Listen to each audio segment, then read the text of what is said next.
మాట్లాడి వారు పదే చెప్తుంటారు. సో మహిళా సాధికారత అంటే మీ లైఫ్లో మీకు కావాల్సిన నిర్ణయాలు మీరే, అది మహిళా సాధికారత. మీరు ఎవరిని పైన కూడా మీరే చేయగలిగిన ఆ స్టేటస్లో మీరు ఉంటే అది మనము మహిళా సాధికారత అంటాము. దానికి ఏది ఇంపార్టెంట్ తెలుసా మీకు?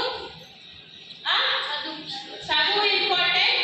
మీరు అందరూ కూడా ఒక జాబ్లో ఉంటే అప్పుడు వస్తుంది. పెట్టుకోండి, నేనే చదువుతాను, డిగ్రీ తీసుకుంటాను, ఒక జాబ్కి వెళ్తాను, మంచి స్థాయికి నేను సంపాదిస్తాను. అలా మీరు చేస్తే మిగతా వరకు మీరు ఒక ఇన్స్పిరేషన్గా ఉంటారు. సో దానికోసం మీరు కోఆపరేట్ చేయాలి. అర్థమైనా? ఫైనల్గా ఒకటి మీ అందరికీ కూడా ఎస్పెషల్లీ ఇక్కడ ఎక్కువ మంది చెప్పి ఉంటారు. సో ఎప్పుడైతే మీరు మిగతా వాళ్ళకు షేర్ చెప్పిన వాళ్ళకు మీరు చెప్పాలి. మీరు స్టూడెంట్స్ మీ మనీలోనే గ్రూప్లాగా ఫామ్ చేసుకుని మీ ఫ్రెండ్స్ సర్కిల్లో షేర్ చేసుకోవాలి. ఒకరు ఇంకొకరితో మీరు పంచుకోవడంతో వాళ్ళకి ఏదైనా అలాంటి బ్యాడ్ ఎక్స్పీరియన్స్ ఉంటే వాళ్ళు చెప్తారు. వాళ్ళ నుంచి కూడా మీరు నేర్చుకోవచ్చు. మిమ్మల్ని మంచి మార్పు తీసుకోవడం మాత్రమే మీ లైఫ్కు ఉపయోగపడదు. అపార్ట్ ఫ్రమ్ దట్ అది కూడా ఇంపార్టెంట్. బికాస్ మీరు బాగా చదివితేనే జాబ్ మిగతా మీకు వస్తుంది. బట్ నేర్చుకోవాలి. నేర్చుకుంటారా? మీకు ఒక మంచి ఎన్విరాన్మెంట్. ఓకే, మీరు బయటికి వెళ్ళి స్కూల్ అయిన తర్వాత కాలేజ్ అయిన తర్వాత హ్యాపీయా చూడండి, హ్యాపీగా ఉన్నారు. మీ ఫ్రెండ్స్ ఇంతమంది ఉన్నారు కదా,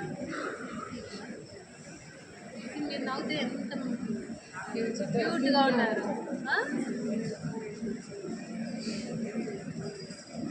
నడవకూడదు, ఇప్పుడు ఎప్పుడు నవ్వుతుంది. మీకు ఏం కావాలి చెప్పు, ఏం కావాలి?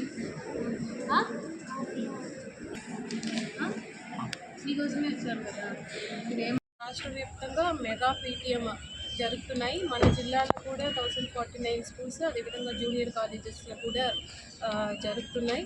వారు అక్కడికి మెగా పీటీఎంకి వస్తున్న పేరెంట్స్కి పిల్లల యొక్క హోలిస్టిక్ ప్రోగ్రెస్ రిపోర్ట్ గురించి కూడా వారికి చెప్తున్నాము. అదేవిధంగా ప్రైమరీ స్కూల్ పిల్లలకు ఇప్పుడు కొత్తగా ఫౌండేషనల్ లిటరసీ అండ్ న్యూమరసీ ఒక యాప్ ద్వారా వారికి ఒక రీడింగ్ స్కిల్స్, రైటింగ్ స్కిల్స్ని కూడా, వారికి అండర్స్టాండింగ్ స్కిల్స్ని కూడా ఐడెంటిఫై చేయడానికి ఒక టెస్ట్ కూడా చేయడం జరిగింది. దాని గురించి కూడా పేరెంట్స్కి చెప్పి, ఇంకా స్కూల్లో ఇప్పుడు ఎడ్యుకేషన్ డిపార్ట్మెంట్ నుంచి కొత్త మార్పులు చాలా ఎక్కువ తీసుకొచ్చినారు. వాటి అన్నింటినీ కూడా గురించి కూడా పేరెంట్స్కి చెప్పడం జరుగుతున్నది.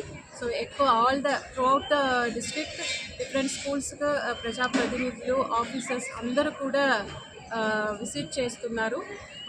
నేను కూడా ఇప్పుడు ఇక్కడ ఒక స్కూల్కి విజిట్ చేసి ఉన్నాను. ఏదైతే మన పిల్లలు, మన చిల్డ్రన్ హోమ్స్ పిల్లలు ఉన్నారో వారు చదువుతున్న స్కూల్కి వచ్చి వారు ఎలా చదువుతున్నారు గురించి అడిగి తెలుసుకోవడం జరిగింది. Thank you.